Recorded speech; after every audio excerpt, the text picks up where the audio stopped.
Assalamualaikum warahmatullahi wabarakatuh. Alhamdulillah wassalatu wassalamu ala rasulillahi sallallahu alaihi wasallam. Amma ba'd.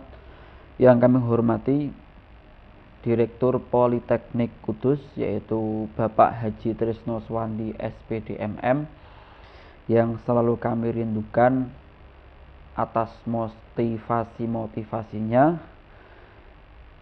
Yang kami banggakan, mahasiswa Politeknik Kudus angkatan tahun ini,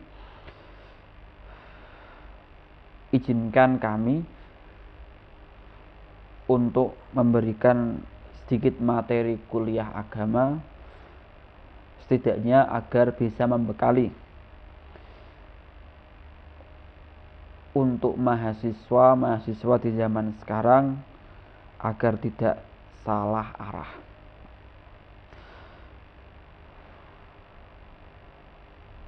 Allah Subhanahu wa taala atau Sang Khalik itu menciptakan alam semesta ini. Apa yang diciptakan, semua yang diciptakan oleh Sang Khalik itu dinamakan makhluk,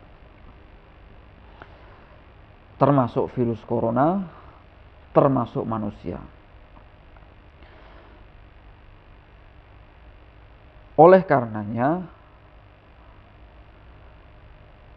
sama-sama makhluk, yang mana yang mempunyai kuasa atas makhluk ialah Sang Khalik, yaitu Allah Subhanahu wa taala. Oleh karenanya, apabila ikhtiar usaha sudah kita lakukan, apa itu berupa memakai masker, hand sanitizer, juga tidak lupa sering mencuci tangan, maka selanjutnya apa yang bisa kita lakukan? Ya, kita tinggal bertawakal, kita pasrahkan kepada Allah Subhanahu wa taala. Karena Allah lah tempat untuk berlindung, dan Allah lah yang dapat memberikan pertolongan. Hasbunallah wa ni'mal wakil, ni'mal maula wa ni'man nasir. Mahasiswa Politeknik yang saya banggakan,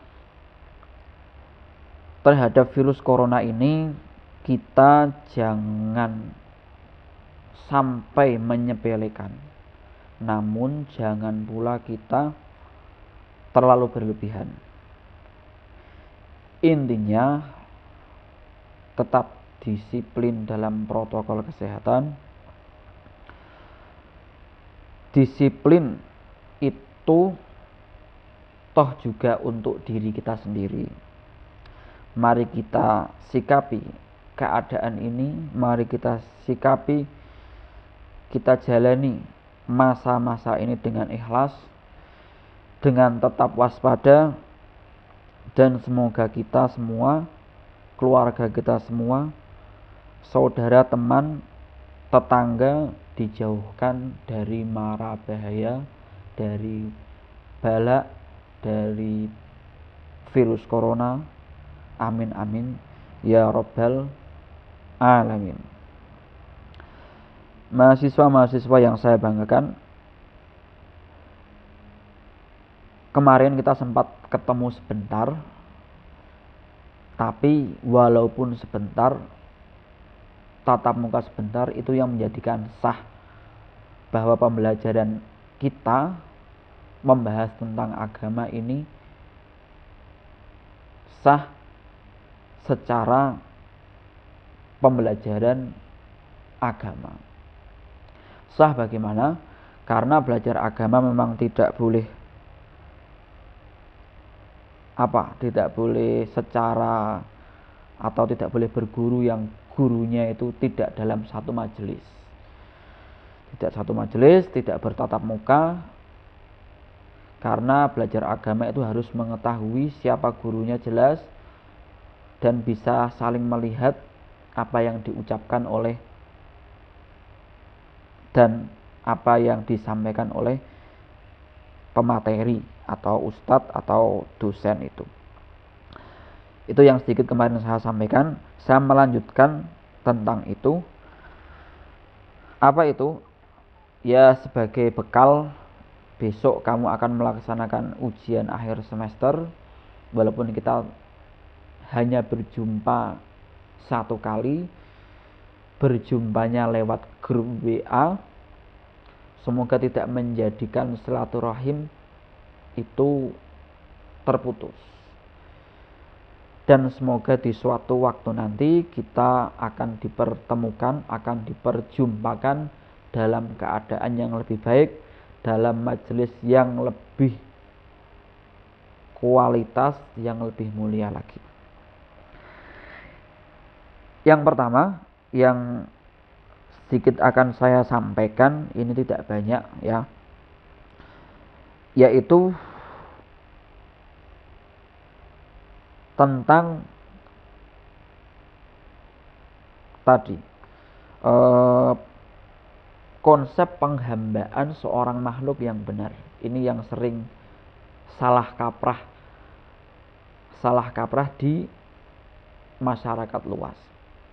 Mungkin barangkali mahasiswa-mahasiswa yang dari madrasah bisa jadi sudah melaksanakan.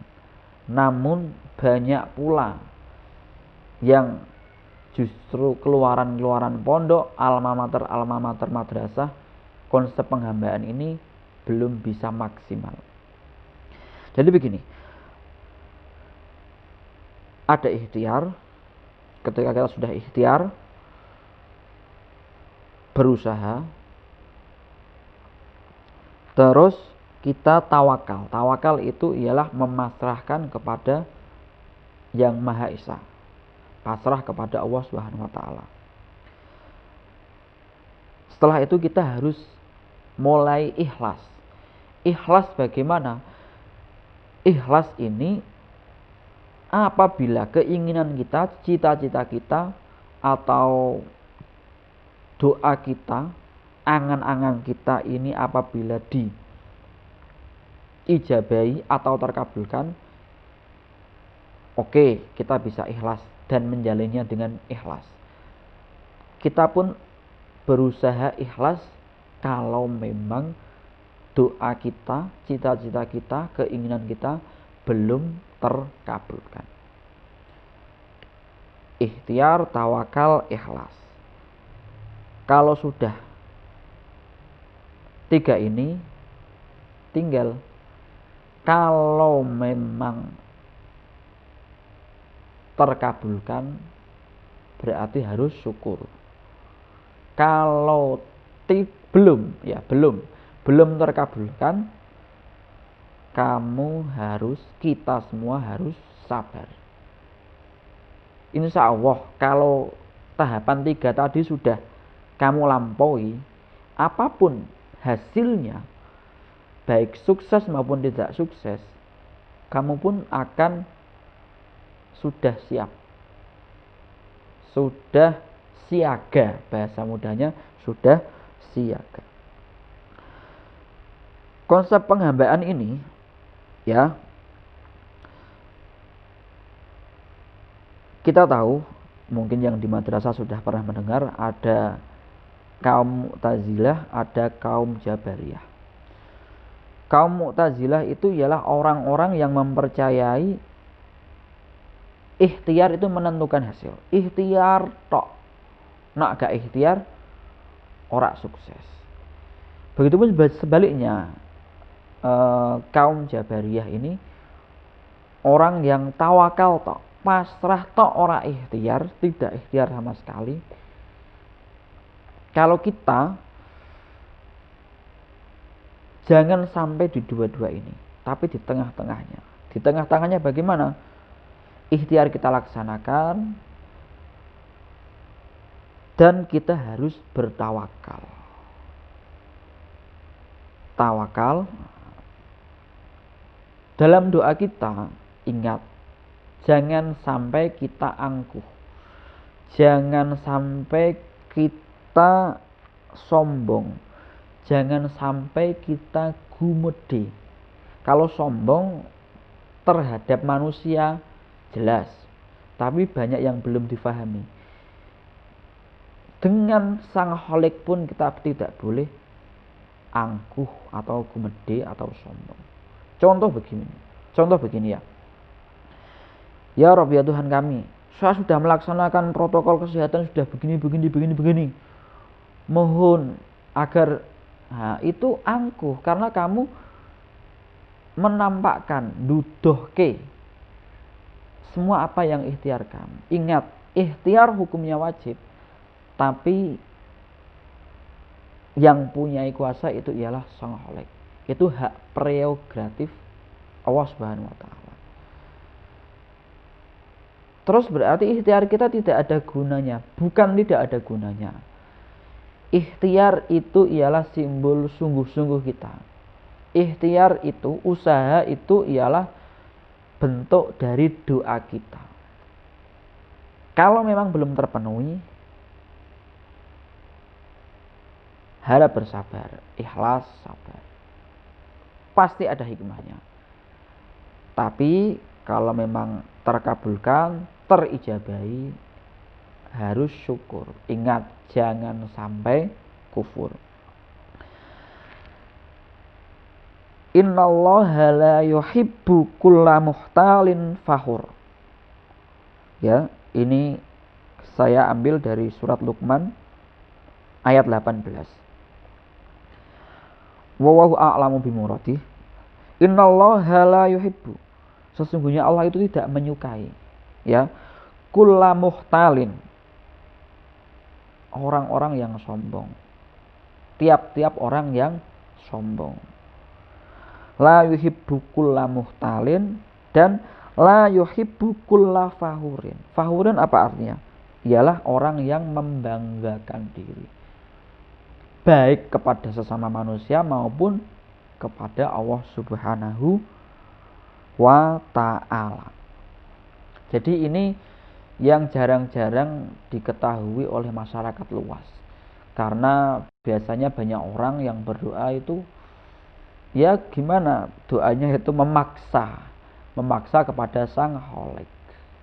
Jadi kamu harus bisa menjadi umat atau manusia yang memang berkualitas. Berkualitas bagaimana? Konsep penghambaannya yang benar. Ikhtiar, berusaha, kita pasrahkan kepada Allah Subhanahu wa taala.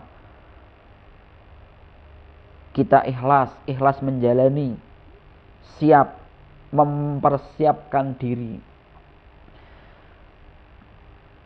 Bisa juga ini dalam ini ikhlas ini juga doanya mulai dikencengi, tapi doa kita tidak boleh ngetokno segala apa daya kita, tidak boleh ngetokno segala apa yang kita lakukan. Ingat,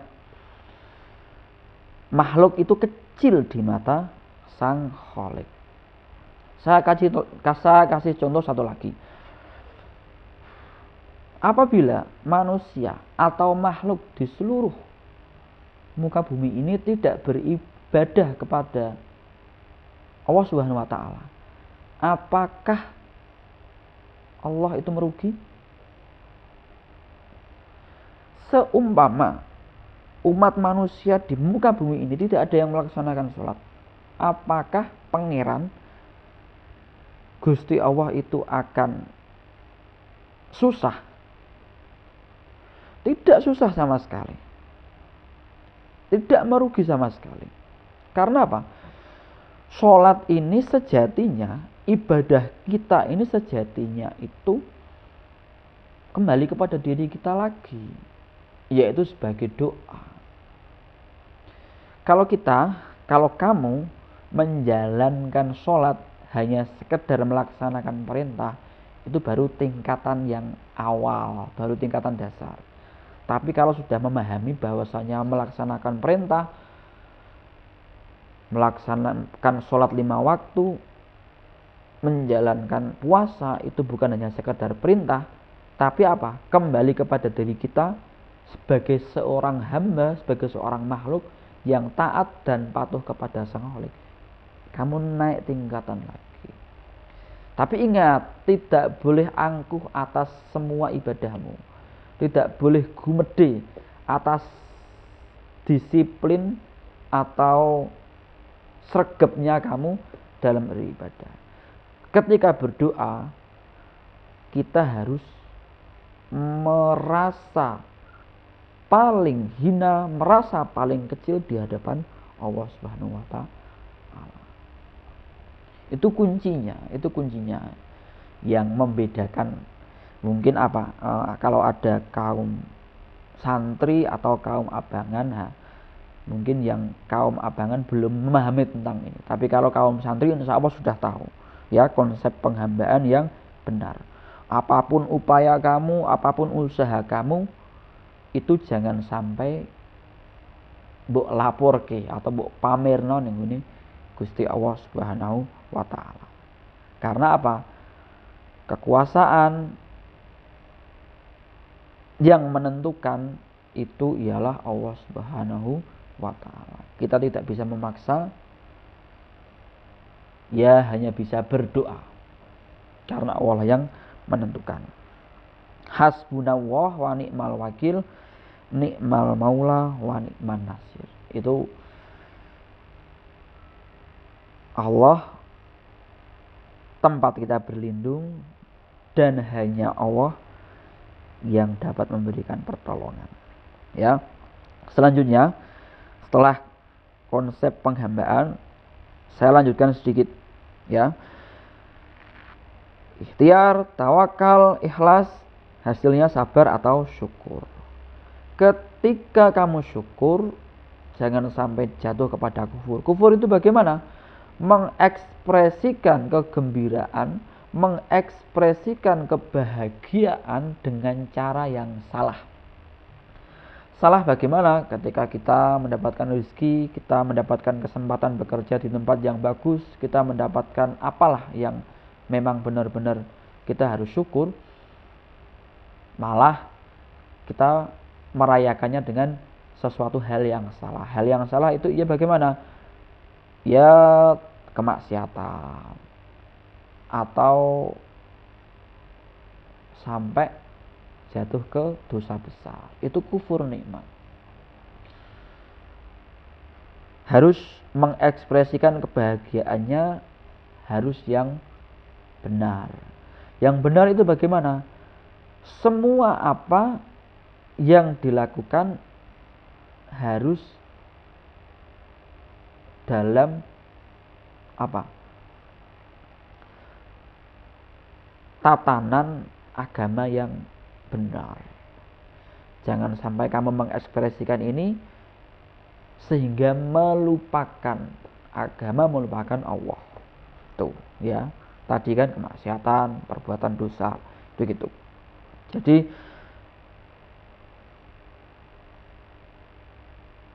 saya pernah bertanya kepada guru-guru saya di pondok dulu, pengertian atau definisi atau indikator syukur itu bagaimana? Banyak orang-orang soleh itu mengekspresikan kebahagiaannya itu justru dengan memperbanyak sholat sunnah, banyak-banyak berzikir kepada Allah, atau menghadiri majelis-majelis yang mulia, majelis taklim. Kembali tadi saya bertanya kepada guru-guru saya itu begini, indikator tentang syukur itu mudah. Kalau kamu masih kuat melaksanakan sholat tarawih dan bisa menjalankannya dengan ringan, kamu termasuk orang yang syukur. Karena ketika itu ngaji ketika pas waktu posonan ya. Atau bisa dibahasakan yang lain, kalau kamu sehabis sholat masih dengan mudah atau ringan untuk berzikir, berarti kamu orang yang syukur. Begitupun jika sebaliknya. Setelah sholat, kalau kamu langsung berdiri, setelah sholat, assalamualaikum, ngambil HP ya, berarti kamu termasuk orang yang tidak syukur. Itu indikator yang paling ringan tentang makna syukur ya. Saya tertarik kemarin statement dari Menteri Agama yang baru, Gus Yakut. Mari jadikan agama itu sebagai inspirasi, bukan sebagai aspirasi. Maksudnya bagaimana? Agama sebagai inspirasi. Inspirasi kebaikan. Inspirasi untuk melaksanakan yang lebih baik. Inspirasi untuk melaksanakan yang lebih mulia.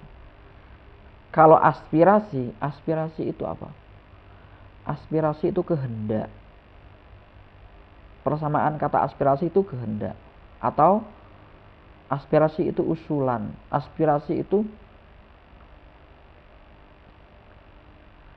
ya usulan, kehendak, keinginan. Itu aspirasi. Kalau kehendak kamu, keinginan kamu, usulan kamu, itu kamu apa namanya?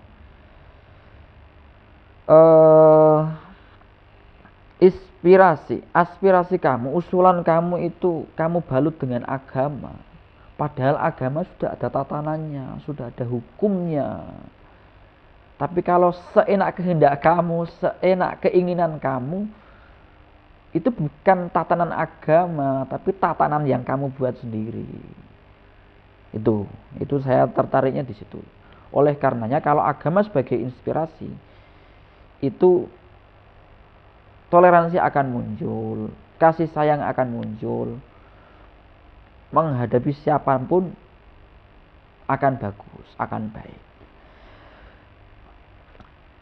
Selanjutnya, ya, tadi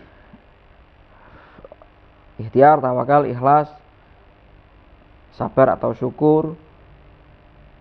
Syukur, makna syukur, ya, ekspresi kebahagiaan, jangan sampai jatuh kepada kufur. Selanjutnya ialah ingin saya menyampaikan dalam kita bertaubat, dalam kita bertawakal, agar kita bisa tenang, agar kita bisa tetap yakin, tetap bahagia, itu ternyata ada prosesnya. Kalau Mbah Kiai Turaihan Ajuri atau Mbah Tur, Kiai Kudus ini almarhum, makamnya di Kompleks Menara Kudus. Di antara warisan beliau, warisan akademis, ya, bukan warisan berupa barang, ya. Itu apa yang sering beliau sampaikan? Selain konsep penghambaan kamu tadi sudah benar, kamu harus apa? Ojo gampang gumunan lan ojo gampang kepencet. Sampai hari ini masih relevan. Ojo nesunan, ojo melian, ojo pameran, itu masuk semua. Ojo gumunan lan ojo gampang kepencet. Ketika ada hal yang baru apapun, ada sesuatu fenomena peristiwa apapun, harus tetap cerdas, harus tetap teliti, harus tetap waspada. Ya. Selanjutnya, ya, ikhtiar, tawakal, ikhlas, sabar, syukur, tidak mudah gumun, tidak mudah takjub, dan tidak mudah pamer, tidak mudah terpikat, tidak mudah katot uang. Selanjutnya, agar hidup kamu itu tertata, bahagia dalam bersosial, bernegara, dan hubungan dengan sangholik, ya. Seperti kita tahu, semua orang mempunyai masa lalu. Masa lalu itu ada yang baik, ada yang kurang baik, ya. Apapun itu, mungkin banyak di luar sana konsepnya ialah taubat. Sebenarnya itu tidak cukup, ya. Ada prosesnya. Proses tingkat martabat hamba di hadapan Allah Subhanahu wa taala. Yang pertama memang taubat. Kamu laksanakan taubat. Taubat itu bagaimana? Tidak akan mengulangi lagi, menyesali perbuatannya, kan itu kan. Setelah itu kamu harus bisa menjaga dari perbuatan makruh, perbuatan mubah. Ya. Perbuatan makruh, perbuatan mubah. Setelah kamu itu bisa meninggalkan, tingkatkan lagi dengan kamu menjauhkan dari kesenangan dunia. Apa kesenangan dunia? Tidak usah saya definisikan. Insya Allah kamu tahu semua. Mulai ditinggalkan sedikit-sedikit. Ini sama-sama belajar ya, bukan berarti saya itu sudah bisa terus menasihati. Ini saya menasihati diri saya dan juga semoga bisa menjadi nasihat buat para mahasiswa semuanya. Setelah itu tingkatkanlah sabar. Karena apa? Orang yang paling selamat itu orang yang sabar. Ya, sabar. Gini, ada rumus. Kita wajib menghormati orang lain. Tapi ingat, kita tidak boleh memaksa kepada orang lain untuk menghargai kita, menghormati kita. Itu urusan mereka. Tapi rumusnya, kita harus bisa menghargai, menghormati orang lain. Itu sampai titik itu saja. Itu kalau digunakan setiap manusia, setiap umat, setiap orang seperti itu, bagus semua. Masalahnya kan, aku harus menghormati kamu, saya sudah menghormati kamu hormati saya dong. Itu salah. Ya, tidak boleh, tidak bisa itu ya. Taubat sudah dilaksanakan, menjaga dari makruh, perbuatan makruh dan mubah sudah dilaksanakan, mulai meninggalkan urusan dunia, kesenangan dunia, selanjutnya meningkatkan sabar. Terus apa? Takwa, tawakal, zikir. Ini ditingkatkan. Ketakwaannya ditingkatkan. Zikir itu apa? Menyebut nama Allah. Asmaul Husna bisa.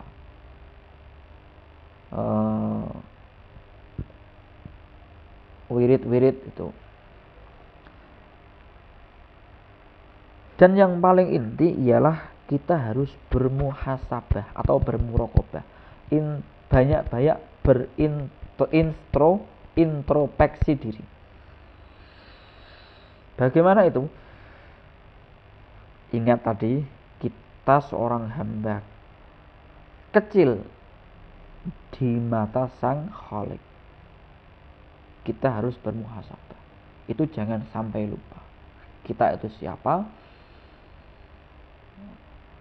Ketika kita lupa, ingat tadi, innallaha la yuhibbu kulla mukhtalin fakhur, ya. Dan yang paling akhir ialah memperbesar atau meningkatkan rasa takut kepada Allah. Saya ingat ada hadis ya. Silahkan bermaksiat, silahkan melaksanakan dosa yang Allah tidak tahu. Itu ngelulu dibalik. Allah Maha mengetahui dimanapun, kapanpun. Berarti waliannya bagaimana? Ya, kita tidak bisa melaksanakan dosa dimanapun, kapanpun. Bermaksiat tidak bisa ya. Prosesnya ya, tobat sudah dilaksanakan, naik menjaga dari sesuatu perkara yang makruh dan mubah, naik lagi meninggalkan kesenangan dunia, naik lagi meningkatkan sabar, naik lagi meningkatkan takwa, tawakal dan zikir, naik lagi muhasabah diri.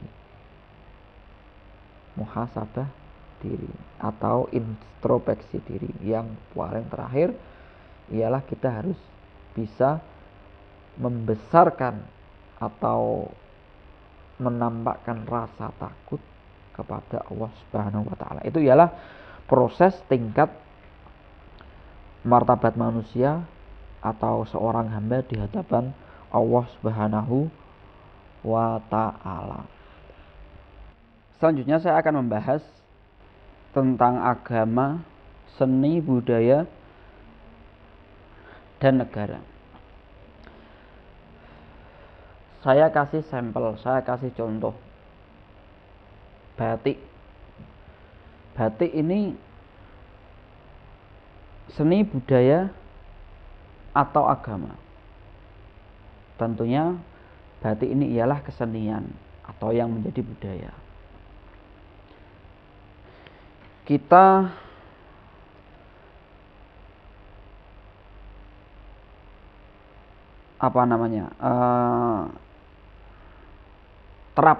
kita terapkan ketika baju batik dipakai untuk ritual agama, tepat atau tidak? Contoh, melaksanakan sholat jamaah dengan baju batik. Baju batik ialah kebudayaan, sholat ialah ritual agama. Ini sesuatu yang tidak cocok. Oleh karenanya, maaf, orang yang sholat jamaah menggunakan batik sebenarnya ya memaksakan budaya masuk ke dalam agama.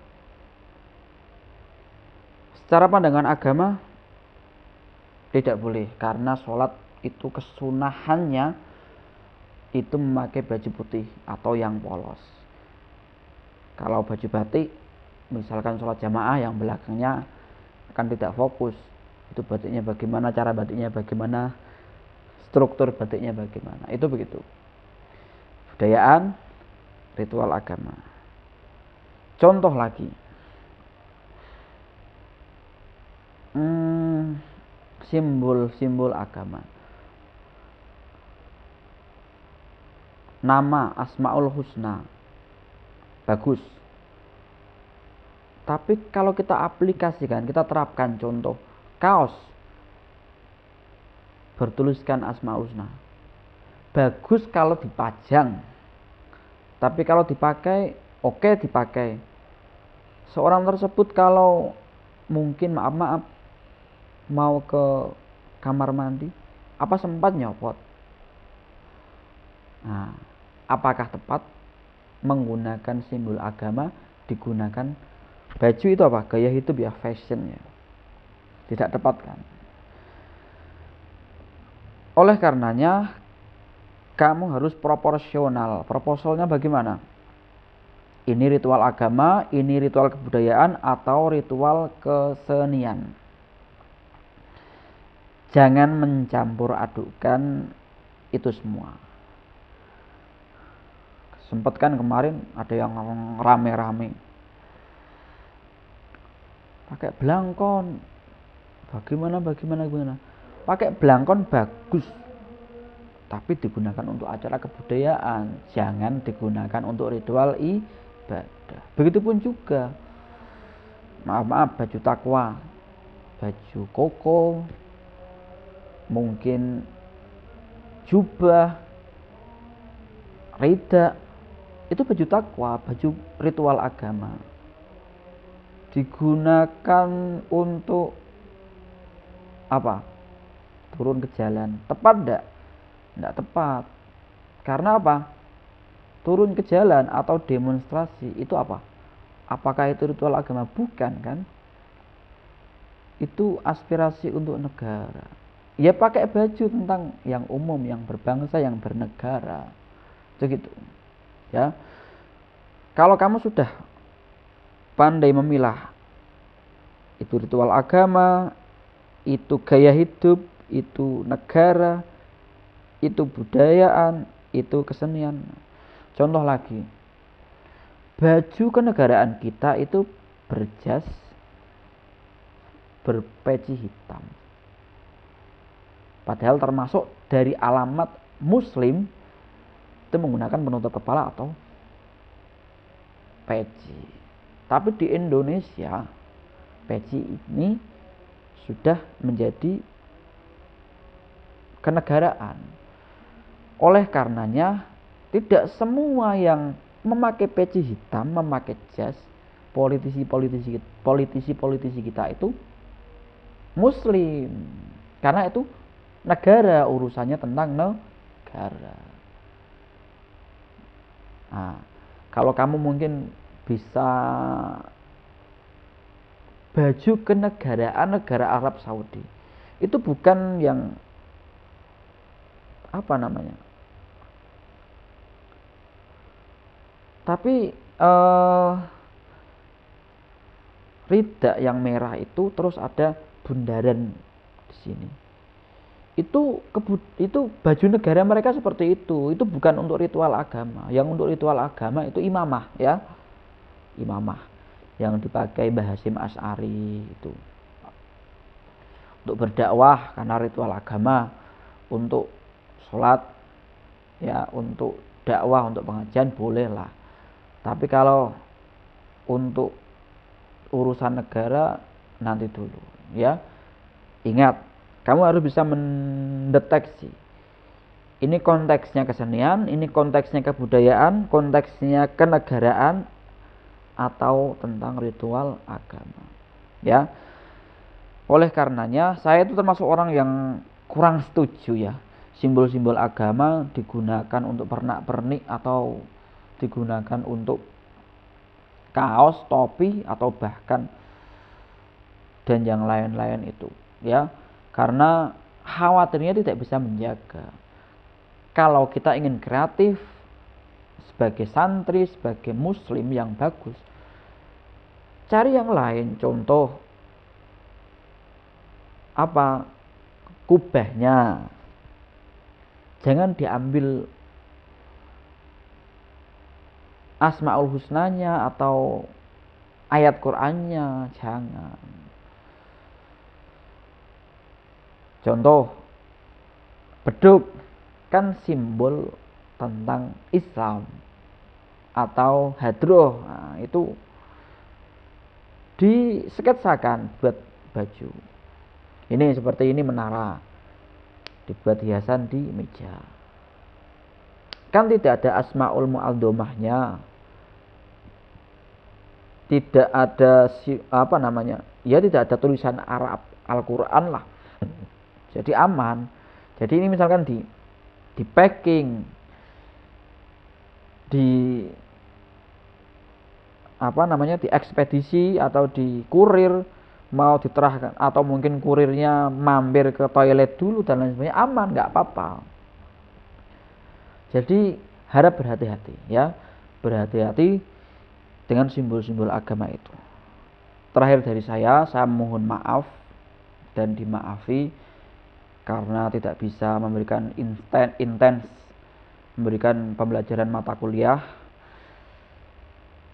ya, dikarenakan memang keadaan dan juga situasi yang seperti saat ini, pandemi yang sudah hampir 1 tahun. Semoga saja saya yang di sini, kamu yang di sana, semoga selalu dalam perlindungan Allah Subhanahu wa taala.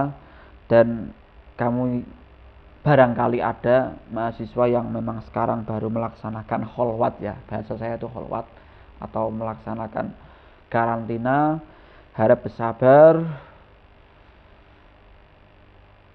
Kalau kamu bisa melaksanakan seperti tadi yang saya utarakan, insya Allah kamu tetap bisa berbahagia, bisa mengambil hikmah, dan tetap semangat, tetap termotivasi. Jangan lupa tinggalkan komen di kolom komentar, terakan nama dan prodi kamu. Kalau kamu bisa menanggapi dengan kata-kata yang indah tentang materi yang saya sampaikan, tentunya akan ada nilai yang plus lah. Untuk besok saya ucapkan selamat mengerjakan semesteran, jangan dibuat berat, kerjakan saja dengan penuh bahagia, dengan santai.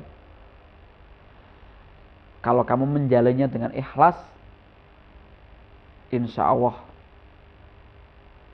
nanti pun akan bermanfaat.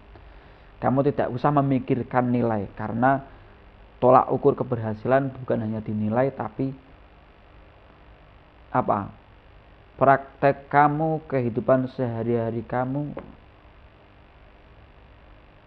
harus tetap terjaga, harus tetap ditingkatkan kualitasnya.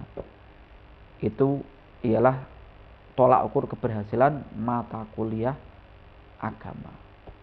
Jadi gitu, seperti kita ketahui, belum tentu yang berlatar agama atau ornamen-ornamennya bagus tapi berperilakunya sesuai, belum tentu ya. Banyak pula yang tampilannya biasa, pakaiannya biasa, tapi malah justru memahami dan menjalankan konteks-konteks syariat agama. Ya, jadi yang biasa-biasa saja, ingat, kalau kamu memang orang yang taat, yang disiplin dalam beribadah, harus tetap biasa menghormati.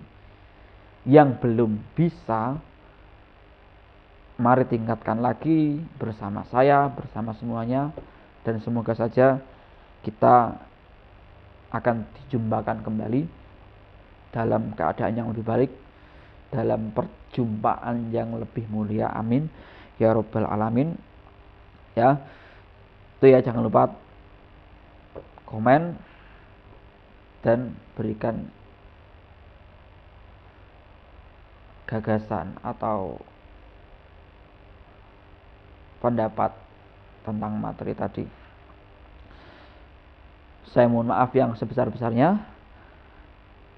Wassalamualaikum warahmatullahi wabarakatuh.